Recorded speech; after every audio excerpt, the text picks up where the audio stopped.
Good evening, ladies and gentlemen, and thank you for joining us on our latest Primus Live webinar series. We'll soon be starting the show very shortly in the next, what's the time now? 4 minutes or so. So thank you, and I hope you enjoy this latest episode of our very, successful Primus Live series. So see you soon.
Hello there, this is James, and I'm one of the sales managers here at FXPRIMUS. And welcome and thank you for joining us on our latest episode of our Primus Live webinar series. Now, before I introduce you to my very special co-host, plus the subject matter of today's webinar, remember, these little episodes we do are for educational purposes only, and in no way whatsoever should be ever taken as advice. I always suggest you do your own research and do your own due diligence and know the risks at hand before entering any trade. Now, let me introduce you to my very special co-host today. Her name is Kaya. Kaya is our senior market analyst here at FXPRIMUS, and she's worked in portfolio and investment management with exposure to both public and private markets. Before joining us, before we got very lucky with her joining us, she was a senior investment associate at a hedge fund in Singapore and a vice president in Bank of America, Merrill Lynch. Kaya, welcome. Hi, James. How are you today? It's a pleasure to be with you. It's always the pleasure's all mine, my darling. Pleasure's all mine. I'm very good, thank you. It's been a very interesting week, to say the least, hasn't it, just? But how are you, my darling? How are you today? I'm doing great, and I must say I love your outfit today. So should I ask if you are a Republican or a Democrat? I'm neither, because obviously I'm a Brit. No, the reason why I'm wearing a suit now, because in Cyprus it's got a little bit colder, so it means I can finally wear a suit again. Which I'm a typical Brit. I love my suits and my little handkerchief. But thank you so much for noticing. And you're Looking looking very at, sharp. Yeah. I will say, you're looking absolutely spectacular as always as well. But Thank you. I mean, I have to try and compete somehow, don't I? So I have to dress up a little bit. Anyway, we've got a really special subject we're talking about today, isn't it? And yeah, take it away. Tell the good people what we're talking about today. So firstly, thanks everyone for joining. For those of you who were with us last week, we did a pretty thorough session with our colleague Ed from Malaysia, and we were covering US elections, so pre-election sort of webinar. Today, we want to talk about how the elections went and sort of what are the outcomes? Where are we standing at this point in time? So the election has concluded in a way, meaning that we do have preliminary results. However, there's still quite a few pieces that are moving. So we've put together a few slides for you guys. The first one we're going to show is going to go through the current status, meaning that Joe Biden has sort of won the election. Why I say sort of, it means that we're going to get the results actually on the first week of December. So at this point, there's electoral votes to be confirmed, but Joe Biden is projected to have 279 electoral votes versus Donald Trump's 214 votes. On the congressional election sides, the Democrats and Republicans both have 48 seats confirmed, and those three outstanding seats, one of them is in Alaska. The voting process, the counting process is a bit delayed. Can you guess why? What do you think, James? Tell me, I don't know actually. Why It's the funniest reason, I have to say. Not funniest. Tell me. Nothing would surprise me anymore. Tell me, what's the reason? It's such a remote sort of state that it takes forever to get all the votes together. So it's going to take at least 3 or 4 weeks to get the final results. And those two final seats are both in Georgia. So, and we're going to get that vote finalized first week of January. So by January, we will know if Democrats or Republicans are going to have majority in Senate. And as you know, having control of the Congress, the House and the Senate is critical in order to push through the policies that Joe Biden has put forward. Yeah. On the House front, Democrats have confirmed 218 seats.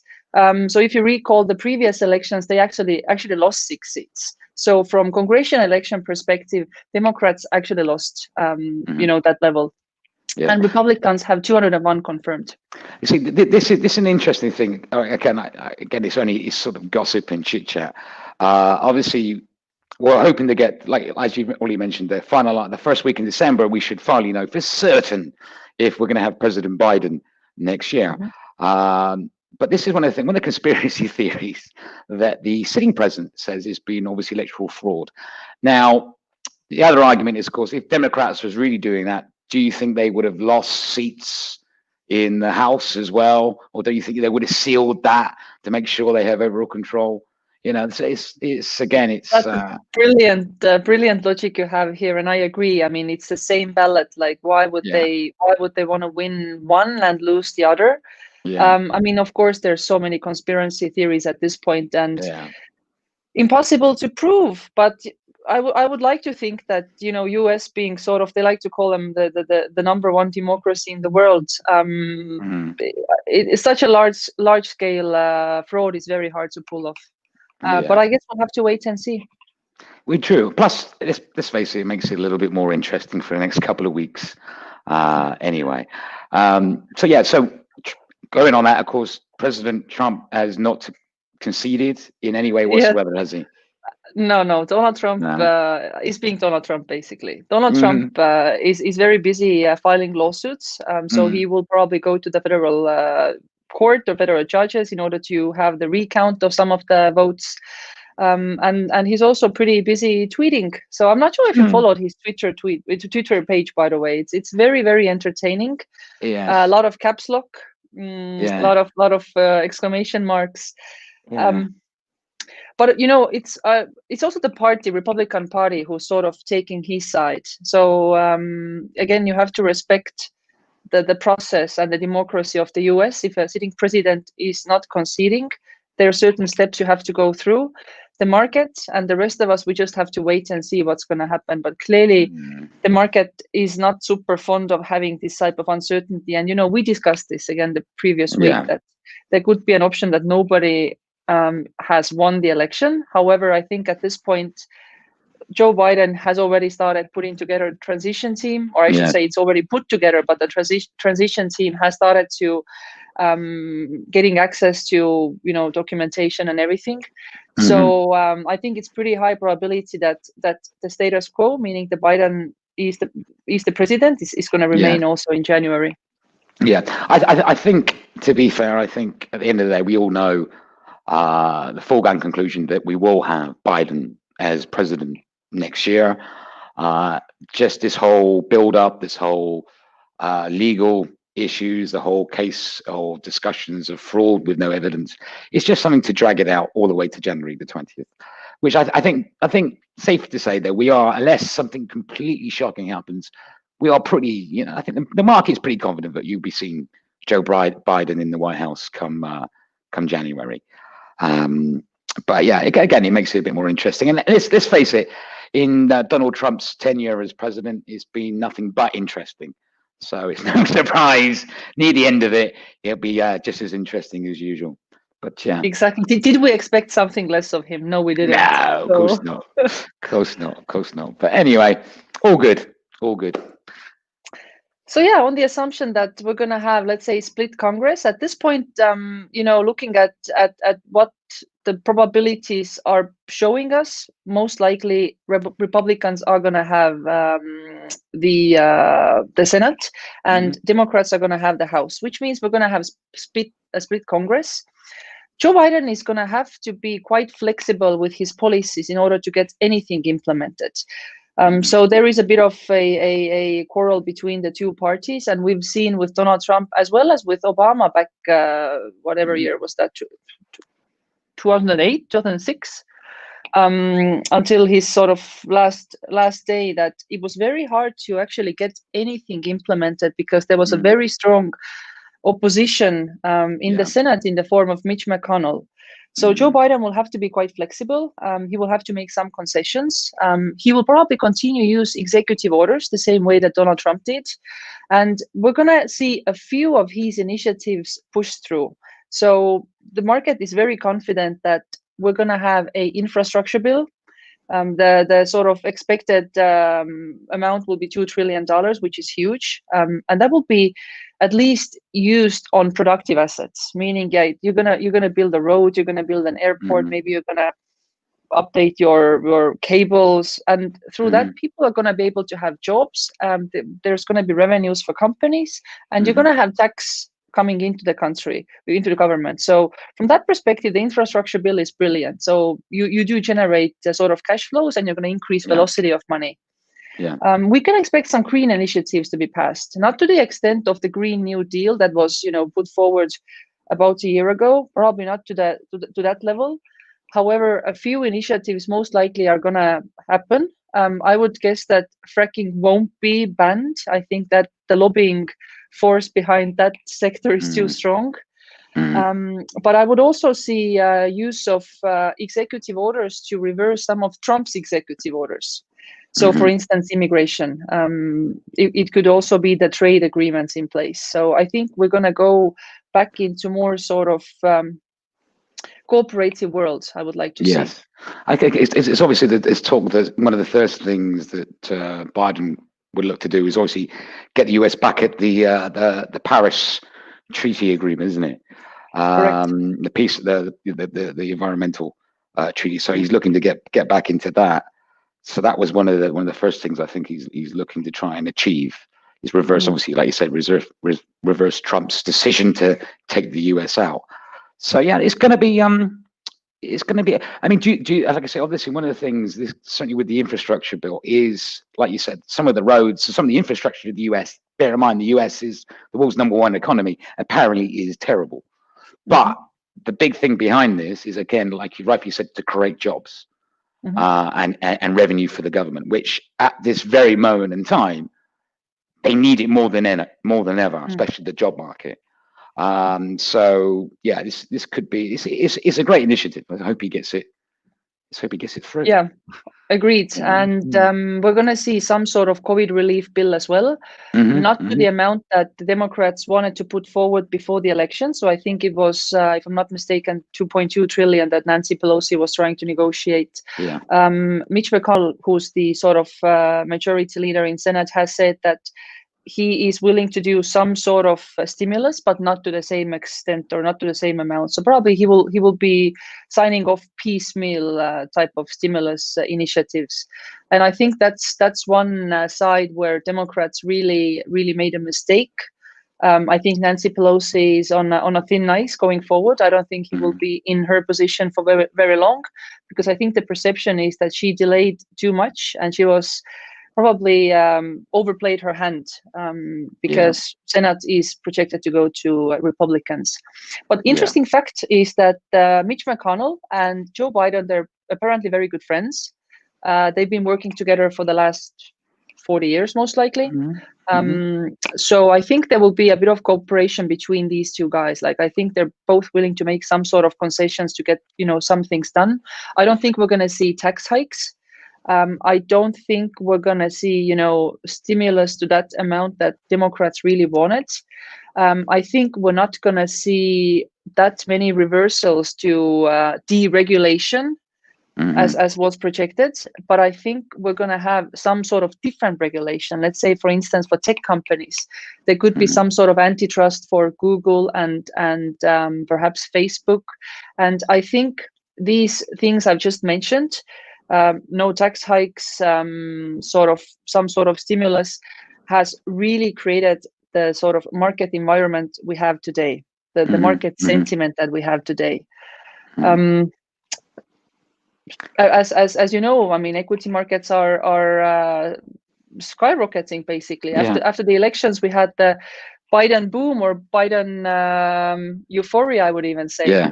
The excitement. I think I personally think you hit the nail on the head, because if you look at, and you discussed this in your previous, when you covered the US elections, the two different economic policies or the two different financial stances, and on paper Biden is very, very different from obviously Donald.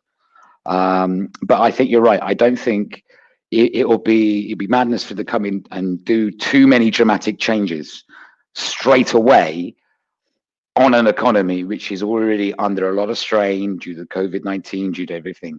Come in and dramatically change it would be horrendous. You won't do that. So I do generally think you will slowly put into certain things to change the sort of the way things are working, but he won't do it dramatically. And I think the market can see that, and the market realizes it's not going to be such a dramatic. He's not going to do such dramatic changes. So I think that's given a little bit of confidence to the market, and I think you're right on that. I think Joe Biden is actually coming in a very difficult place, meaning like the equity markets are basically all-time highs or near all-time highs. You have the record number of not record number unemployed people anymore, but you still have 10 million people out of job, right? So I think we're sitting at 6.9% unemployment at the moment. You still have record number of small businesses going out of business or going bankrupt. Clearly, you have the global pandemic. US is adding, God, what's the latest? 120,000 new cases every day, which is crazy to think about. And at the same time, he doesn't have the sort of luxury to have a clean sweep. So every single president, I think, for the last maybe 15, 16 years, have had control of the Congress when they come in as a president for the first term. Joe Biden is in a very tricky position, so I hope that he can actually implement those things that have to be implemented. However, let's discover some of the market sentiment indicators. Like I say, because I think you mentioned it. This is what we're also going to talk about today. You said it just before I butted in with Biden won't be too rough, and that's market sentiment. And this is really what we want to talk a little bit about today. So please carry on. Sure. So, I mean, markets are very volatile. Whatever information I pull out this morning is already outdated by now. But there are a few things that I've pulled out, and I think that are super interesting to look on a chart as well. So, for instance, on the 9th of November, and this was like sort of the risk-on day for two reasons. We had the Biden euphoria. We also had the rumor coming out that Pfizer has finally come up with some sort of vaccine for COVID, which is Yes. 90% efficacy. But, it comes with sort of buts, meaning that you have to preserve that at a certain temperature. You have to have two injections within 2-week periods. Yeah. So it's very hard to actually to distribute and give that to everyone in the world. So exactly. I think, like I said, we'll talk about it. We'll have a look at some charts in a bit. But I'd say when that announcement came out, the markets were so excited and we're like, my God, this is almost over. We can find a vaccine which will help us. But then as the next day, people start going, we've got questions about it now. How accurate is it? How good is it actually? And yeah, so that's sort of put a bit of a damper on those movements, hasn't it? Yeah, but nevertheless, I mean, 9th of November was a great day. Yeah. So maybe we look at S&P 500 because S&P actually hit intraday all-time high. Yeah.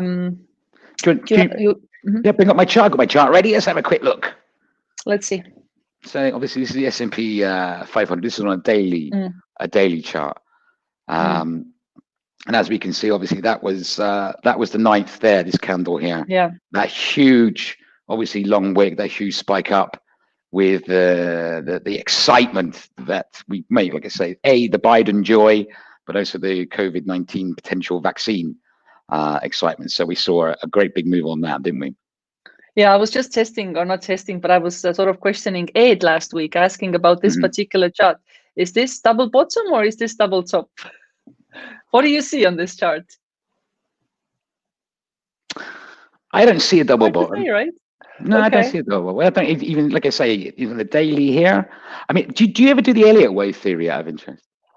I am aware of the concept. I know the concept, but to be honest, I don't practice it as much as I should. So we have a few people in our team who are extremely good at analyzing Elliott waves. Yes.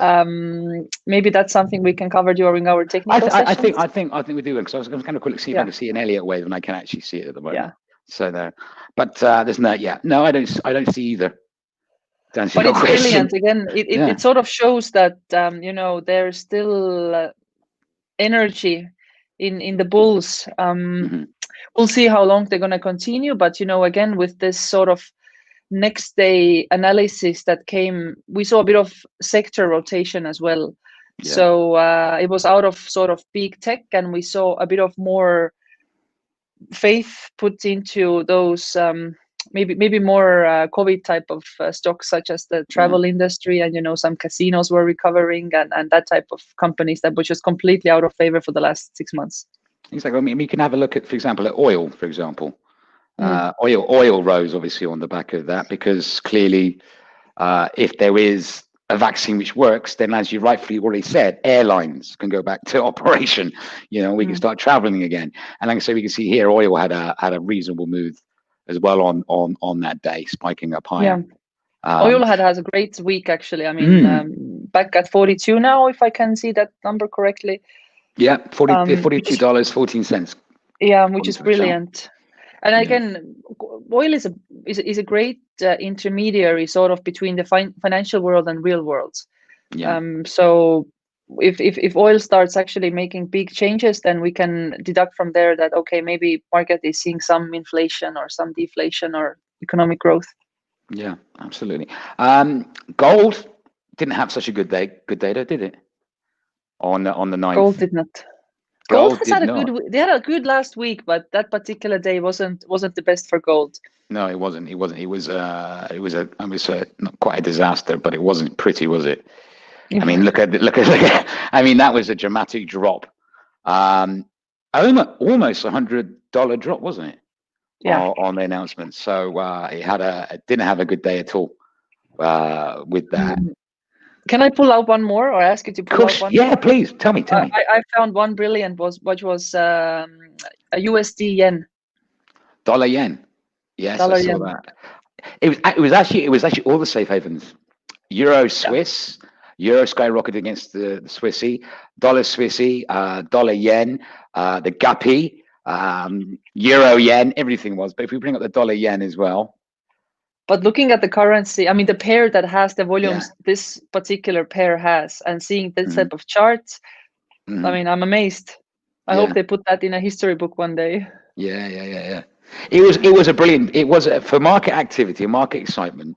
It was a great day, but it also illustrates to me that one.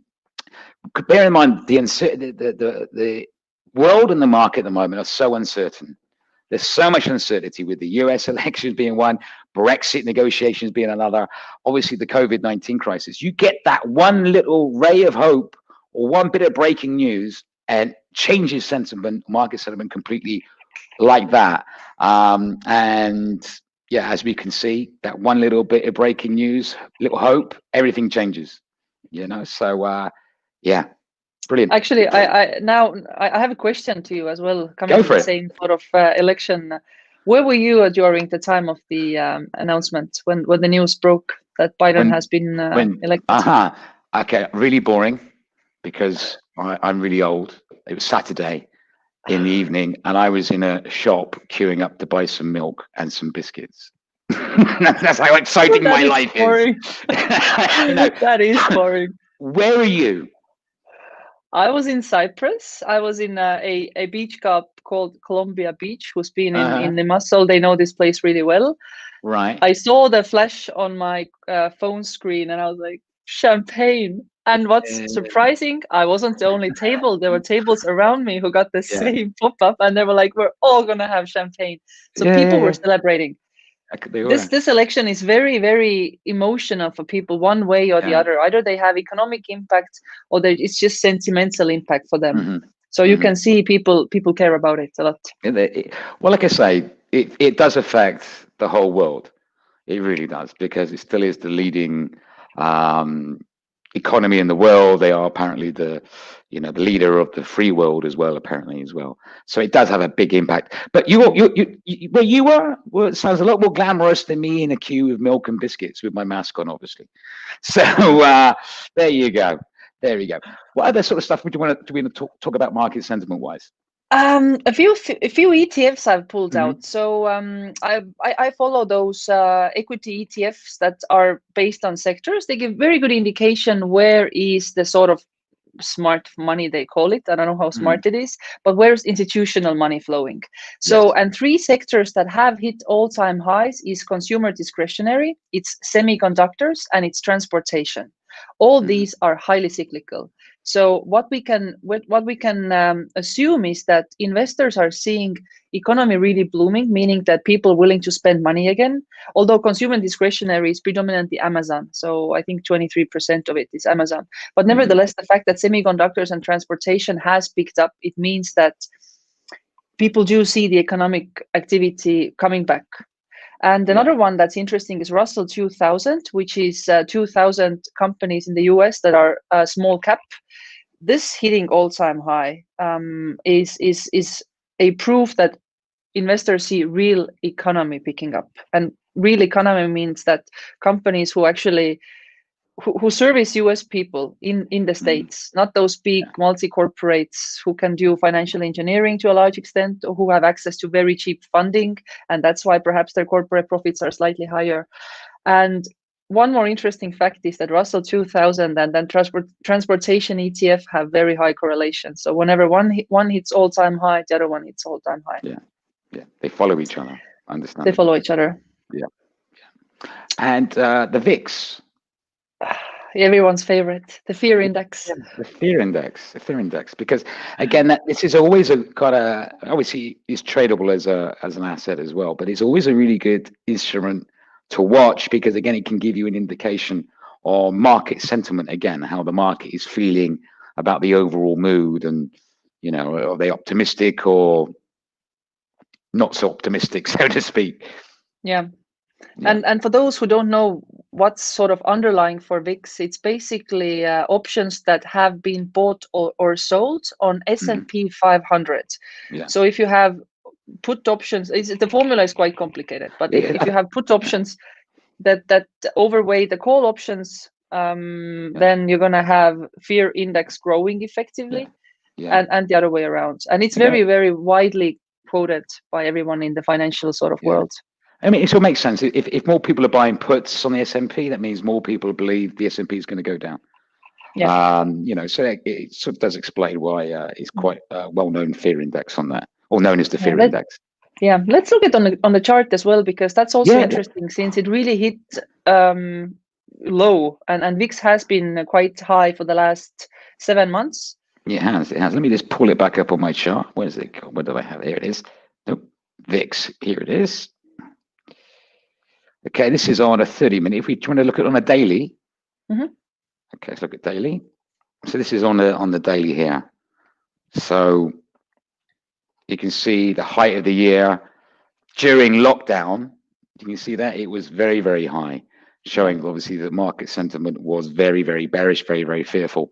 And obviously over the last couple of days, the market's not so fearful, and they've been selling it, shorting it. So for VIX, there's a sort of line in the sand. If VIX is below 30, markets tend to be generally slow moving, a bit sluggish. Even if it's below 20, then most likely it's a bull market. But the moment you breach that 30 line, you're going to have very rapid moves, and a lot of, again, the smart money actually pulls out from the market, because it can go either way. So those risk limits, they change with time. Different experts use different limits, but commonly it's quoted 20 and 30. Anything above 30, it's already Wild West, basically. And what was the highest we hit in March? Again, if I see the chart, was it 70? Yes, something? Hang on. If I move it this way, I can show you. Hang on. My chart will let me. It won't let me. It's not agreeing with you. It's okay. No, it's not. It's around 75, around about 75, 60 level. Around that. It's spiked up to, but around the 70 level, you're right. It was there. Yeah. So, and generally, the rule of thumb is the higher the VIX, the lower the equities. Generally, there have been a few cases of that correlation breaking down, but if VIX spikes, then you can see equities, S&P 500 going lower. Absolutely. Okie doke. Okay. So let's see what other sentiments we have. Indicators, I should say. One I put up was this put call options ratio. It's something that's not used that widely. However, at this point, the put call options ratio stands at 0.55, which is a bullish ratio.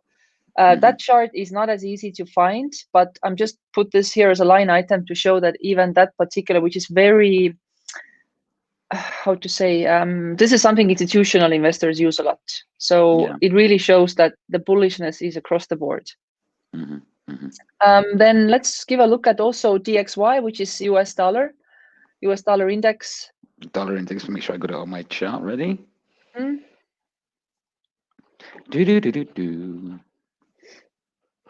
So DXY, it's very heavily weighted by euro. So you're most going to see euro effect on that. But again, dollar tends to be, when dollar is stronger, we see equities generally weaker. So there's a bit of inverse relationship. Again, it doesn't always hold, but it's a good rule of thumb. When US is strong, USD is strong, you're going to see other risk assets underperforming. Yeah, totally. So make sure I bring the dollar in. Here we go. Finally got it. Let's bring this up. Here we go. So there we go. There's the dollar index here. Again, on a daily.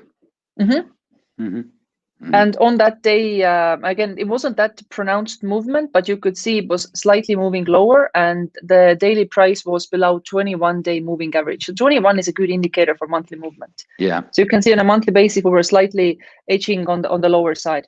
Yeah. So we can see. But it's been trading in a channel for a long time, so I think there's a bit of hesitation, in the market, which way it's going to go. Hopefully, next weeks are going to bring us some sort of direction, but who knows?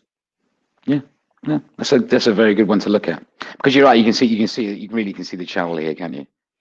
Because in these levels here, it's quite limited. Yeah, and if you sort of zoom out, there was a nice diagonal trend line from the peak, which sort of give an indication that perhaps the dollar was actually breaking out to go higher, but then it reversed. So again, just doesn't make any direction very obvious for us. No, it's still on the fence, so to speak, still slightly undecided where it's likely to, or where it wants to go. Definitely. Okay, let's see a few other ones we have pulled out. Gold, I mean, yeah, you showed us gold already. I look at futures, that's why I put futures there. Gold's going lower, and again, trading below 21-day moving average. Gold broke out from the resistance level, actually. It was 1920, if I'm not mistaken, for a day or two, and then again down.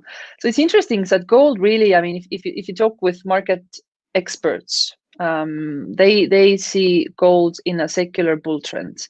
But now for the last 3 months, if I'm not mistaken, actually it's not quite 3 months, I think from mid-September onwards, it's been again sideways. Doesn't want to make up its mind where it's going to go. So no, it's caught between two levels actually. I think it's around about 1855 sort of support type level resistance, like you roughly said, about 1920. So it's caught really between those sort of two parameters. Very much so. And talk about yields. Let's talk about yields. So effectively, yield is the return you earn on U.S. Treasuries, and we generally use 10-year Treasury as the benchmark. That's just quoted the most, and that's considered as the risk-free rate for pretty much all dollar-based assets. So that yield hit 96 pips, which is the highest since March. And there's an inverse relationship between the price and the yield. So the higher the yield goes, the lower is the price of that particular treasury. And what we can deduct from here, or sort of derive from here, is that the market is selling off the bonds, which is the safest asset, because they are in a completely risk-on mode, and hence the yield has gotten higher. And the last point that I wanted to show, and that's sort of tying back to our webinar 2 weeks ago now, maybe 3 weeks ago, about fundamentals. 2 weeks ago. Was it 2 weeks ago? Time flies. 2 weeks ago. You see, time flies. There you go. You see, 2 weeks ago. So we discussed during our fundamental webinar that it's the interest rates that determine the price of a currency to a large extent. So basically the yield differential between US Treasuries 10 years and German Bund 10-year. And this has hit the highest again since March. And for US, we can see it's 0.96 minus German Bund. How's your math? What does it mean? What is the yield on Bund then? It's negative. That's so true. And hence, but interestingly, euro is actually pretty strong at this point. So in coming to the point that we also mentioned during the webinar, it's not just the interest rate that determines that. No, it's the overall picture of everything which is going on at the time. It's the overall thing, not just one little part of the puzzle. It's the whole puzzle in particular.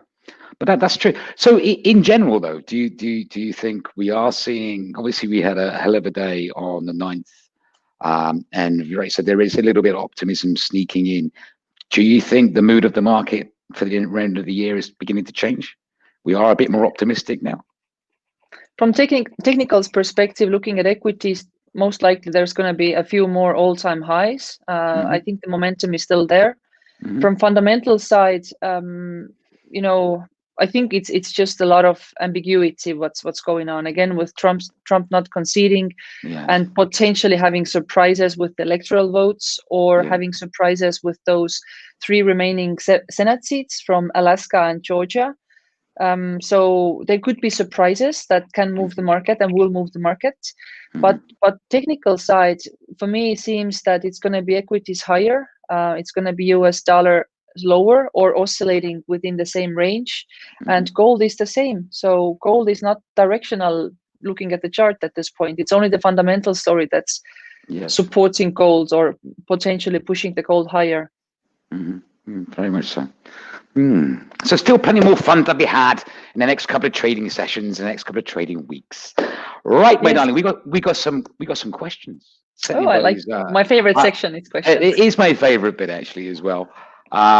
We got some questions sent in by all you good people out there. And by the way, thank you so much, everybody out there who've taken the time and effort to reach out to us and ask us questions.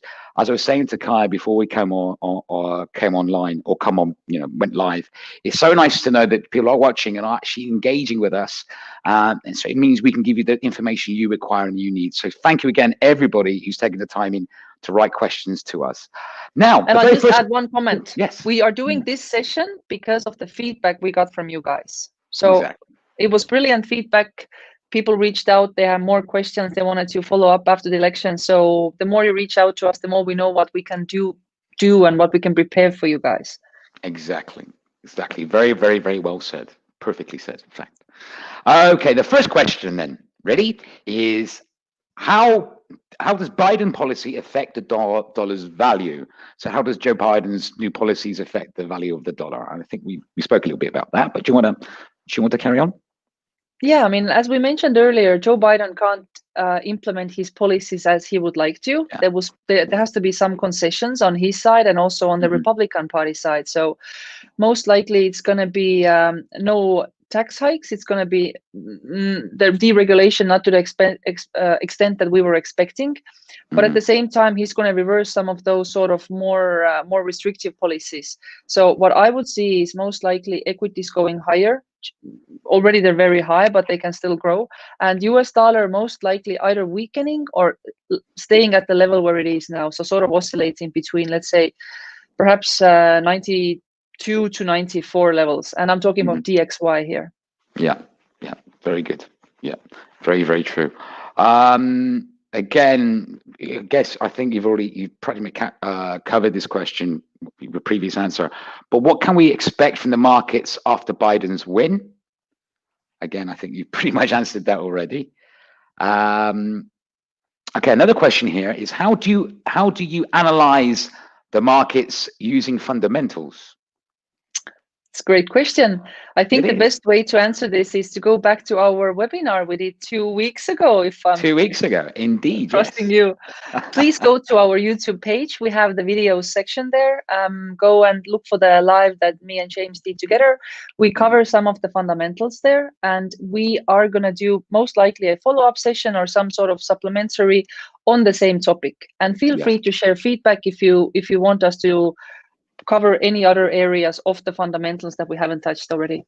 Exactly. Brilliant. Perfect. So check it out. It was a very good episode. I enjoyed that one as well. It was very good, that one.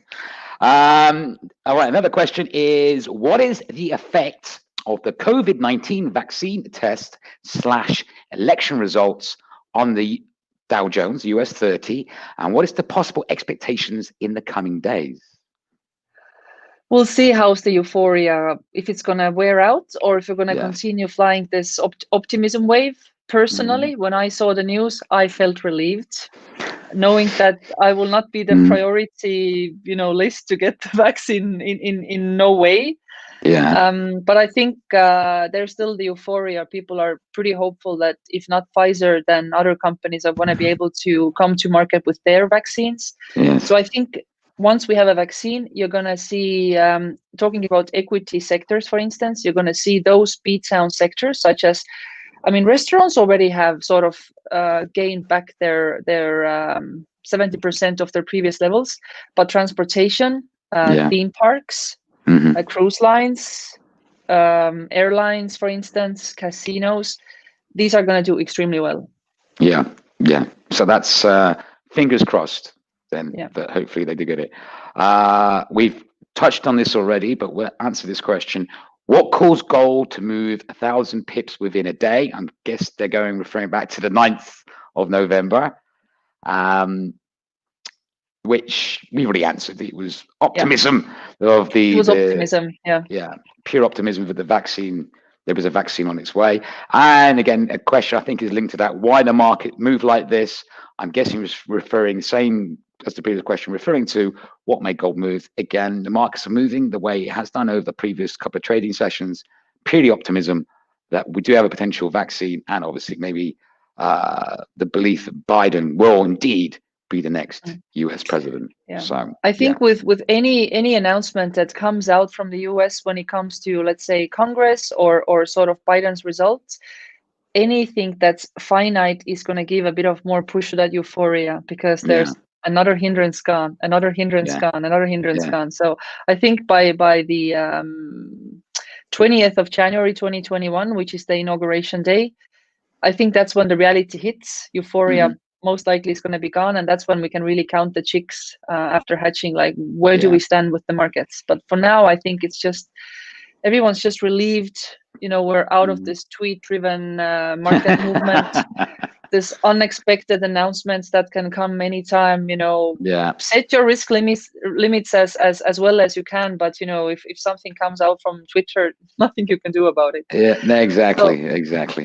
Do you think, okay, I know we think it's a foregone conclusion, we all know it's foregone conclusion, but do you think the markets are going to miss him a little bit?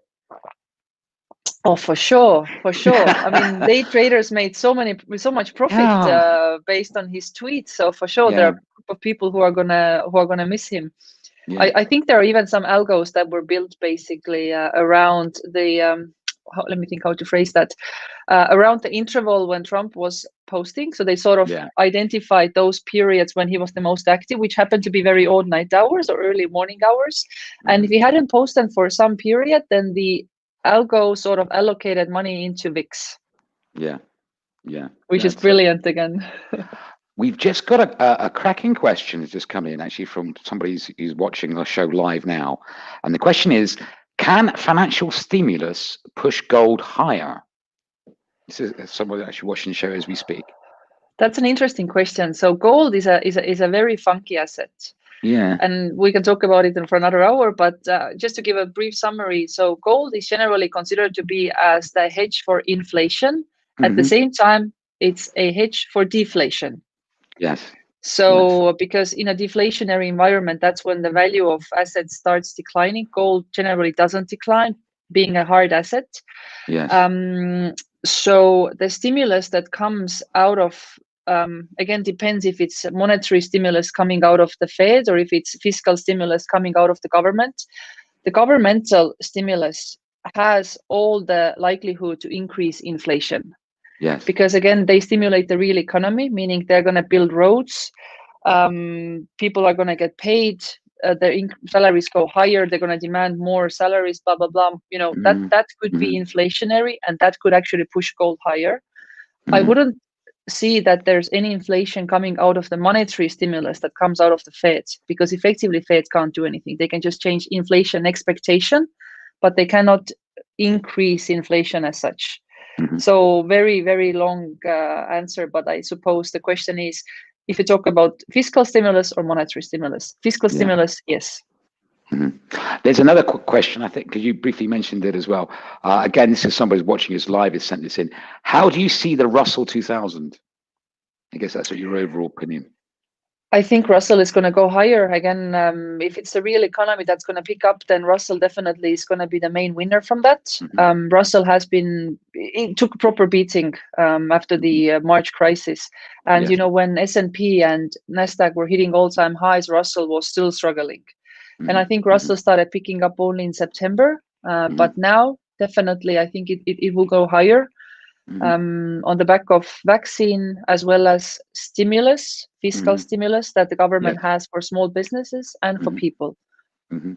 Brilliant. Oh, by the way, just this is our opinions only, and should not be anyway taken as advice. Just disclaimer there, okay? So just thank you, James. No problem. Look, that's all the questions. I think that's brilliant. I think this has been a brilliant episode.